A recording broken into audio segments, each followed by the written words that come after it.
Hi friends, welcome back to my channel cook with Kanchana YouTube ಚಾನಲ್ಗೆ ಸ್ವಾಗತ.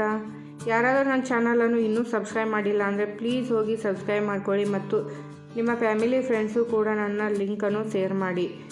ಹಾಗೆ ಬಾಜು ಬರೋ ಬೆಲ್ ಬಟನನ್ನು ಸಬ್ಸ್ಕ್ರೈಬ್ ಮಾಡ್ಕೊಳ್ಳಿ. ಇವತ್ತಿನ ರೆಸಿಪಿ ಏನಂದರೆ ಸಿಂಪಲ್ಲಾಗಿ ಟೇಸ್ಟಿಯಾಗಿರುವಂಥ ಚಿಕನ್ ಬಿರಿಯಾನಿ. ಅದರಲ್ಲೂ ಪ್ರೆಷರ್ ಕುಕ್ಕರಲ್ಲಿ ಮಾಡೋದನ್ನು ಹೇಗೆ ಮಾಡೋದು ಅಂತ ನೋಡೋಣ. ಅತಿ ಸಿಂಪಲ್ಲಾಗಿ ಬ್ಯಾಚುಲರ್ ಕೂಡ ಮಾಡ್ಕೋಬೋದಂತ ಸಿಂಪಲ್ಲಾಗಿ ತೋರಿಸ್ಕೊಟ್ಟಿರುವಂಥ ಚಿಕನ್ ರೆಸಿಪಿ ಆಗಿದೆ. ನಾನಿಲ್ಲಿ ಯಾವುದೇ ಮಸಾಲೆಗಳನ್ನ ರುಬ್ಬದೇನೆ ಮಾಡ್ತಾಯಿದ್ದೀನಿ. ಸಾಮಗ್ರಿಗಳು ಏನೇನು ಬೇಕಂತ ನೋಡೋಣ ಬನ್ನಿ. ನಾನಿಲ್ಲಿ 1 ಲೋಟ ಆಗೋಷ್ಟು ಜೀರಾ ರೈಸ್ ತೊಗೊಂಡಿದ್ದೀನಿ. ನೆಕ್ಸ್ಟು ನಾನಿಲ್ಲಿ 3ರಿಂದ 4 ಟೇಬಲ್ ಸ್ಪೂನ್ ಆಗೋಷ್ಟು ಮೊಸರು ಮತ್ತು 4 ಟೇಬಲ್ ಸ್ಪೂನು ತುಪ್ಪ, ಸ್ವಲ್ಪ ಪುದೀನ, ಕೊತ್ತಂಬರಿ ಸೊಪ್ಪು ಸ್ವಲ್ಪ, ನಡು ಮೀಡಿಯಮ್ ಸೈಜು 2 ಈರುಳ್ಳಿ ಮತ್ತು 3 ಹಸಿಮೆಣಸಿನ್ಕಾಯಿ ತೊಗೊಂಡಿದ್ದೀನಿ, ಕಟ್ ಮಾಡಿದ್ದೀನಿ ಚೆನ್ನಾಗಿ. ಇವಾಗ ಸ್ಪೈಸಸ್ಸು ಏನೇನು ತೊಗೊಂಡಿದ್ದೀನಿ ಅಂತ ನೋಡೋಣ ಬನ್ನಿ. ನಾನಿಲ್ಲಿ ಅರ್ಧ ಟೇಬಲ್ ಸ್ಪೂನು ಜೀರಿಗೆ, 3 ಏಲಕ್ಕಿ, ಪತ್ರಿ, ಹೂವು, 4 ಚಕ್ಕೆ, 5 ಕಾಳುಮೆಣಸು ಮತ್ತು ಮೊರಾಟೆ ಮಗ್ಗು. ನೆಕ್ಸ್ಟು ನಾನಿಲ್ಲಿ 1/4 kg ಆಗೋಷ್ಟು ಚಿಕನ್ನ ತೊಗೊಂಡಿದ್ದೀನಿ. ಚೆನ್ನಾಗಿ 3 ಸಾರಿ ತೊಳೆದ್ಬಿಟ್ಟು ನೀರೆಲ್ಲ ಹೋಗಿರಬೇಕು, ಅಲ್ಲಿ ತನಕ ನಾನು ಡ್ರೈ ಆಗಿ ಮಾಡಿಕೊಂಡು ತೊಗೊಂಡಿರೋಂಥ ಚಿಕನ್ನು. ಇವಾಗ ಪ್ರೆಷರ್ ಕುಕ್ಕರಲ್ಲಿ ಹೇಗೆ ಮಾಡೋದು ಅಂತ ನೋಡೋಣ ಬನ್ನಿ. ಚಿಕನ್ನ ನಾನಿಲ್ಲಿ ಒಂದು ಕುಕ್ಕರ್ ತೊಗೊಂಡಿದ್ದೆ, ಅದಕ್ಕೇ 1 ಟೇಬಲ್ ಸ್ಪೂನು ಎಣ್ಣೆ ಮತ್ತು 3ರಿಂದ 4 ಟೇಬಲ್ ಸ್ಪೂನ್ ಆಗೋಷ್ಟು ತುಪ್ಪ ಹಾಕ್ತಾಯಿದ್ದೀನಿ. ನೀವು ಬೇಕಾದರೆ ತುಪ್ಪ ಹಾಕೋಬೋದು, ಇಲ್ಲ ಹಾಗೇನೂ ಮಾಡ್ಬೋದು. ನಾನು ತುಪ್ಪ ಹಾಕಿ ಮನೆಯಲ್ಲೇ ಮಾಡ್ತಾಯಿದ್ದೀನಿ. ನೆಕ್ಸ್ಟು ಆಲ್ ಸ್ಪೈಸಸ್ಸು ಚಕ್ಕೆ, ಲವಂಗ, ಏಲಕ್ಕಿ, ದಾಲ್ಚೀನಿ ಮತ್ತು ಪತ್ರಿ, ಹೂವು, ಮೊಗ್ಗು ಎಲ್ಲನೂ ಇದರಲ್ಲಿ ಹಾಕಿ ಇವಾಗ ಅದನ್ನು ಚೆನ್ನಾಗಿ ಈ ಥರ ಫ್ರೈ ಮಾಡ್ತಾಯಿದ್ದೀನಿ ಎಣ್ಣೆಲೇ. ಇವಾಗ ಸಣ್ಣದಾಗಿ ಕಟ್ ಮಾಡಿರೋಂಥ ಸ್ಲೈಸ್ಲಾಗಿ ಕಟ್ ಮಾಡಿರೋಂಥ 2 ಮೀಡಿಯಮ್ ಸೈಜು ಈರುಳ್ಳಿ ಹಾಕ್ತಾಯಿದ್ದೀನಿ. ಸ್ವಲ್ಪ ಗೋಲ್ಡನ್ ಬಣ್ಣ ಬರಬೇಕು, ಅಲ್ಲಿ ತನಕ ಚೆನ್ನಾಗಿ ಸ್ವಲ್ಪ ಹುರ್ಕೋಬೇಕು ಈರುಳ್ಳಿನ. ಇವಾಗ ಅದಕ್ಕೇ ಜಿಂಜರ್ ಗಾರ್ಲಿಕ್ ಪೇಸ್ಟ್ ಹಾಕ್ತಾಯಿದ್ದೀನಿ, ಅಂದರೆ ಅಲ್ಲ ಬೆಳ್ಳುಳ್ಳಿ ಪೇಸ್ಟ್ ಹಾಕ್ತಾಯಿದ್ದೀನಿ. ಇವಾಗ ಅದನ್ನು ಕೂಡ ಈರುಳ್ಳಿ ಜೊತೆ ಎಣ್ಣೆಲೇ ಚೆನ್ನಾಗಿ ಫ್ರೈ ಮಾಡ್ಕೋಬೇಕು. ಇವಾಗ ನಾನು ಆವಾಗಲೇ ಮರ್ತಿದ್ದೆ ಲವಂಗ ಹಾಕೋದು ಮರ್ತಿದ್ದೆ ನಾನು. ಇವಾಗ 1/4 kg ಚಿಕನ್ನ ಚೆನ್ನಾಗಿ ತೊಳೆದ್ಬಿಟ್ಟು ಹಾಕಿದ್ದೀನಿ. ಇವಾಗ ಚೆನ್ನಾಗಿ ಈ ಥರ ಮಿಕ್ಸ್ ಮಾಡಬೇಕು ಎಣ್ಣೆಲೇ. ಇವಾಗ ಅದಕ್ಕೇ ಅರಿಶಿಣ ಪುಡಿ ಹಾಕ್ತಾಯಿದ್ದೀನಿ. ಅರಿಶಿಣ ಪುಡಿ ಹಾಕಿ ಎಣ್ಣೆಲೆ ಸ್ವಲ್ಪ 2 ನಿಮಿಷ ಈ ಥರ ಫ್ರೈ ಮಾಡಬೇಕು, ಹುರಿಬೇಕು. ಇವಾಗ ಅರ್ಧ ಟೇಬಲ್ ಸ್ಪೂನ್ ಆಗೋಷ್ಟು ಧನಿಯಾ ಪುಡಿ, ಅರ್ಧ ಟೇಬಲ್ ಸ್ಪೂನ್ ಆಗೋಷ್ಟು ಜೀರಿಗೆ ಪುಡಿ, ಅರ್ಧ ಟೇಬಲ್ ಸ್ಪೂನ್ ಆಗೋಷ್ಟು ಗರಂ ಮಸಾಲ. ನೆಕ್ಸ್ಟು ಅದಕ್ಕೇ ಅರ್ಧ ಟೇಬಲ್ ಸ್ಪೂನ್ ಆಗೋಷ್ಟು ಖಾರದ ಪುಡಿ ಹಾಕ್ತಾಯಿದ್ದೀನಿ. ನೆಕ್ಸ್ಟು ನಾನಿಲ್ಲಿ ಮೊಸರು ಹಾಕ್ತಾಯಿದ್ದೀನಿ.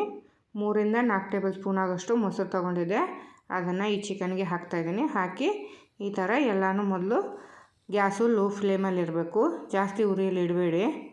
ಏನಕ್ಕಂದರೆ ಮೊಸರು ಒಡೆಯುತ್ತೆ, ಅದಕ್ಕೋಸ್ಕರ ಗ್ಯಾಸು ಲೋ ಫ್ಲೇಮಲ್ಲೇ ಇರಬೇಕು. ಇವಾಗ ಎಲ್ಲನೂ ಚೆನ್ನಾಗಿ ಮಿಕ್ಸ್ ಮಾಡಿದ್ದೀನಿ. ಇವಾಗ ಅದಕ್ಕೇ ಕೊತ್ತಂಬರಿ ಸೊಪ್ಪು ಹಾಕ್ತಾಯಿದ್ದೀನಿ, ಸಣ್ಣದಾಗಿ ಕಟ್ ಮಾಡಿರೋಂಥ ಫ್ರೆಶ್ ಆಗಿರೋಂಥ ಕೊತ್ತಂಬರಿ ಸೊಪ್ಪು. ನೆಕ್ಸ್ಟು ಪುದೀನ ಸೊಪ್ಪು ಹಾಕ್ತಾಯಿದ್ದೀನಿ. ಇವಾಗ ಪುದೀನ ಸೊಪ್ಪು ಹಾಕಿ ಎಲ್ಲನೂ ಚೆನ್ನಾಗಿ ಈ ಥರ ಮಿಕ್ಸ್ ಮಾಡ್ತೀನಿ. ಮಿಕ್ಸ್ ಮಾಡಿ ಈ ಥರ ಎಲ್ಲನೂ ಎಣ್ಣೆಲೇ ಫ್ರೈ ಮಾಡಬೇಕು, ಹುರಿಬೇಕು ಚೆನ್ನಾಗಿ. ಇವಾಗ ನೋಡಿ ಚಿಕನ್ ಬೇಯ್ತಾಯಿದೆ. ಇದಕ್ಕೇ ನಾನು ಒಂದು ಸಣ್ಣದಾಗಿ ಕಟ್ ಮಾಡಿರೋಂಥ ಚಿಕ್ಕ ಸೈಜ್ದು ಟೊಮೊಟೊ ಹಾಕ್ತಾಯಿದ್ದೀನಿ. ಹಾಕಿ ಅದನ್ನು ಕೂಡ ಎಣ್ಣೆಲೇ ಫ್ರೈ ಮಾಡ್ತೀನಿ. ನೋಡಿ ನಾನು ಸಣ್ಣದಿರೋ ಅಂಥ ಟೊಮೊಟೊ ಹಾಕಿದ್ದೀನಿ, ಏನಕ್ಕಂದರೆ ಮೊಸರು ಹಾಕಿದ್ದೀನಲ್ಲ, ಹುಳಿ ಜಾಸ್ತಿ ಆಗ್ಬೋದು, ಅದಕ್ಕೋಸ್ಕರ ಟೊಮೊಟೊ ಒಂದೇ ಬಳಸಿದ್ದೀನಿ. ಇವಾಗ ಹಸಿಮೆಣ್ಸಿನ್ಕಾಯಿ ಹಾಕ್ತಾಯಿದ್ದೀನಿ. ಹಸಿಮೆಣ್ಸಿನ್ಕಾಯಿ ಕೊನೆಯಲ್ಲಿ ಏನಕ್ಕೆ ಹಾಕಿದ್ದೀನಿ ಅಂದರೆ, ನಾನು ಮೊದಲಿಗೆ ಇಲ್ಲಿ ಸ್ವಲ್ಪ ಖಾರದ ಪುಡಿ ಹಾಕಿದ್ದೀನಿ, ಖಾರ ಜಾಸ್ತಿ ಆಗಬಾರ್ದು, ಯಾಕಂದರೆ ಇದು 1/4 kg ಚಿಕನ್ ಬಿರಿಯಾನಿ ಇದೆಯಲ್ಲ, ಅದಕ್ಕೋಸ್ಕರ ನಾನು ಮೇಲೆ ಹಾಕ್ತಾಯಿದ್ದೀನಿ. ಇವಾಗ ಅದಕ್ಕೆ ರುಚಿಗೆ ತಕ್ಕಷ್ಟು ಉಪ್ಪು, ಅಂದರೆ 1.5 ಟೇಬಲ್ ಸ್ಪೂನ್ ಆಗೋಷ್ಟು ಉಪ್ಪು ಹಾಕ್ತಾಯಿದ್ದೀನಿ. ಉಪ್ಪು ಹಾಕಿ ಮತ್ತು ಸ್ವಲ್ಪ ಇವಾಗ ಎಲ್ಲನೂ ಚೆನ್ನಾಗಿ ಹುರಿಸ್ಕೋಬೇಕು. ಇವಾಗ ಅದನ್ನು ಒಂದು 2ರಿಂದ 3 ನಿಮಿಷ ಲಿಡ್ ಕ್ಲೋಸ್ ಮಾಡಿಬಿಟ್ಟು ಬೇಯಲು ಬಿಡ್ತೀನಿ. ನೋಡಿ 2ರಿಂದ 3 ನಿಮಿಷ ಆಗಿದೆ. ಇವಾಗ ಲಿಡ್ ಕ್ಲೋಸ್ ಮಾಡಿರೋದು ತೆಗಿತಿದ್ದೀನಿ. ತೆಗೆದು ಅದಕ್ಕೇ ನಾನಿಲ್ಲಿ ಜೀರಾ ರೈಸ್ ತೊಗೊಂಡಿದ್ನಲ್ವ 1 ಗ್ಲಾಸು, ಅದನ್ನು ಸ್ವಲ್ಪ ಚೆನ್ನಾಗಿ ನೀರಲ್ಲಿ ತೊಳೆದ್ಬಿಟ್ಟು ಕುಕ್ಕರ್ಗೆ ಹಾಕ್ತಾಯಿದ್ದೀನಿ. ಹಾಕಿ ಅದನ್ನು ಎಲ್ಲನೂ ಮಿಕ್ಸ್ ಮಾಡ್ತೀನಿ. ಇವಾಗ ಸ್ವಲ್ಪನೇ ಹಸಿ ಕೊಬ್ಬರಿನ ತುರಿದ್ಬಿಟ್ಟು ಹಾಕ್ತಾಯಿದ್ದೀನಿ. ನೀವು ಬೇಕಾದರೆ ಹಾಕ್ಬೋದು, ಹಾಕ್ದೇ ಮಾಡ್ಬೋದು. ನೆಕ್ಸ್ಟು ಅದನ್ನು ಇವಾಗ ಚೆನ್ನಾಗಿ ಎಲ್ಲ ಥರನೂ ಮಿಕ್ಸ್ ಮಾಡಿ ನೋಡಿ. ಈ ಥರ ನಾನಿಲ್ಲಿ 1 ಗ್ಲಾಸು ಜೀರಾ ರೈಸ್ ತೊಗೊಂಡಿದ್ದೆ, ಅದಕ್ಕೇ 1.5 ಗ್ಲಾಸ್ ಆಗೋಷ್ಟು ನೀರು ಹಾಕ್ತಾಯಿದ್ದೀನಿ. ನೀರು ಹಾಕಿ ಅದನ್ನು ಇವಾಗ ಮುಚ್ತೀನಿ. ಮುಚ್ಚಳ ಏನಕ್ಕಂದರೆ ಕುದಿ ಬರಬೇಕದು ಚೆನ್ನಾಗಿ. ನೀರು ಕುದಿ ಬಂದಮೇಲೆ ಕುಕ್ಕರ್ ಮುಚ್ಚಳ ಮುಚ್ತೀನಿ ನಾನು. ಇವಾಗ ನೋಡಿ ಎಷ್ಟು ಚೆನ್ನಾಗಿ ಕುದಿ ಬಂದಿದೆ. ಇವಾಗಲೇ ಚೆಕ್ ಮಾಡ್ಕೋತೀನಿ ನಾನು, ಖಾರ ಉಪ್ಪು ಚೆನ್ನಾಗಿದೆಯಾ ಇಲ್ವಾ ಅಂತ, ಹತ್ತಿದೆ ಇಲ್ವಾ ಅಂತ ನೋಡೋಣ ಬನ್ನಿ. ಖಾರ ಉಪ್ಪು ಚೆಕ್ ಮಾಡ್ತಾಯಿದ್ದೀನಿ. ನಾನು ಹಾಕಿರೋ ಮೆಥಡು ಕರೆಕ್ಟಾಗಿದೆ. ನೀವು ಕುಕ್ಕರ್ ಮುಚ್ಚಳ ಮುಚ್ಚೋ ಮೊದಲೇ ಖಾರ ಉಪ್ಪು ಎಲ್ಲನೂ ಸ್ವಲ್ಪ ಚೆಕ್ ಮಾಡ್ಕೊಂಡು ನೋಡ್ಕೊಳ್ಳಿ. ನಾನಿವಾಗ ಕುಕ್ಕರ್ ಮುಚ್ಚಳ ಮುಚ್ಚಿ 2ರಿಂದ 3 ವಿಸಿಲು ಹಾಕ್ಸಿದ್ದೀನಿ. ನೋಡಿ ಎಷ್ಟು ಚೆನ್ನಾಗಿ ಬಂದಿದೆ ಬಿರಿಯಾನಿ. ಸುತ್ತಲೂ ಎಲ್ಲ ಮಸಾಲೆ ಬಂದಿದೆ, ಚೆನ್ನಾಗಿ ಬಂದಿದೆ ಮಸಾಲೆ. ಇವಾಗ ಎಲ್ಲನೂ ಮಿಕ್ಸ್ ಮಾಡ್ಕೊಳ್ಳೋಣ ಬನ್ನಿ. ನೋಡಿ ಎಷ್ಟು ಚೆನ್ನಾಗಿ ಬಂದಿದೆ, ಉದುರಾಗಿದೆ ನೋಡಿ. ಚಿಕನ್ ಪೀಸು ಎಷ್ಟು ಚೆನ್ನಾಗಿ ಬಂದಿದೆ. ಕೆಂಪಗಾಗಿದೆ ಅಂದರೆ ಚಿಕನ್ ಪೀಸು ಕರೆಕ್ಟಾಗಿ ಬೆಂದಿದೆ ಅಂತ ಅರ್ಥ. ಇವಾಗ ಅದಕ್ಕೇ ಸ್ವಲ್ಪ ಕಟ್ ಮಾಡಿರೋಂಥ ಕೊತ್ತಂಬರಿ ಸೊಪ್ಪು ಮತ್ತು ಸ್ವಲ್ಪ ಪುದೀನ ಸೊಪ್ಪು ಹಾಕಿ ಇದನ್ನು ತಟ್ಟೆಗೆ ಹಾಕ್ಕೊಳ್ಳೋಣ ಬನ್ನಿ. ಎಲ್ಲನೂ ತಟ್ಟೆಗೆ ಹಾಕ್ಕೊಳ್ಳೋಣ.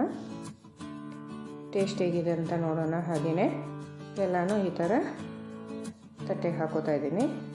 ನೀವು ಕೂಡ ಸಿಂಪಲ್ಲಾಗಿ ಈಸಿಯಾಗಿ ನಾನು ತೋರಿಸ್ತಿರೋ ಮೆಥಡಲ್ಲಿ ಮಾಡ್ಕೊಳ್ಳಿ. ಸಂಡೇ ಸ್ಪೆಷಲ್ ಆದಂಥ ಚಿಕನ್ ಬಿರಿಯಾನಿ, ಅದು ಪ್ರೆಷರ್ ಕುಕ್ಕರಲ್ಲಿ ಈಸಿಯಾಗಿ ಆಗುತ್ತೆ. 2ರಿಂದ 3 ನಿಮಿಷ ಅಷ್ಟೇ ಇಡುತ್ತೆ ಸೀಟಿ ಹೊಡೆಯೋಕ್ಕೆ. ಈ ರೆಸಿಪಿ ನಿಮಗೆ ಇಷ್ಟ ಆಗಿದ್ದರೆ ಪ್ಲೀಸ್ ಲೈಕ್ ಮಾಡಿ, ಶೇರ್ ಮಾಡಿ ಮತ್ತು ಕಮೆಂಟ್ ಮಾಡಿ.